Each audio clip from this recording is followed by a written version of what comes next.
Hey guys, now why is it so important that we have low cost transaction fees on blockchain? Namely, one of them is Saito, S-A-I-T-O. Saito blockchain has very cheap transaction fees, and what's so interesting about this, it's quite unique. It uses a routing work consensus mechanism. I've talked about this in other videos and I can tell you more about it, but the transactions are very cheap. The fees are very cheap. And Saito scales very nicely with decentralization, unlike a lot of other blockchains that struggle with this. Now, let's tell you why it's so important. Back in the 1930s and 1940s, there were two economists, Ronald Coase and Frederick Hayek. They made a profound conclusion that transaction costs, when they get low enough in the market eats the companies. Okay, while transaction costs within a centralized corporation, okay, are cheap enough and they can trade inside that corporation and it's cheaper than the market, then yes, the companies eat the market.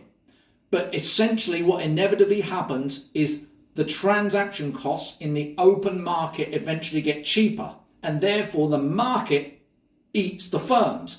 This was proven just by the internet in the 1990s. Think about CompuServe and AOL. They were a walled garden controlling everything, very expensive.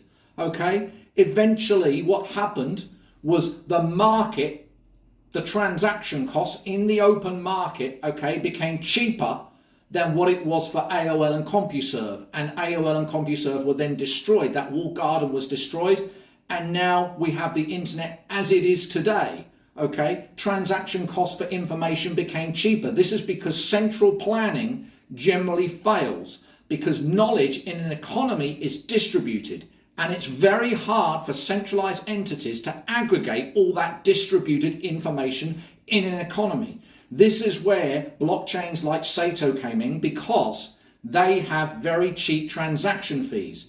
The market decides. Okay, now I do talk a lot more about Saito and all these topics in my book, The Essential Guide to Blockchain Platforms on Amazon. Check it out, guys.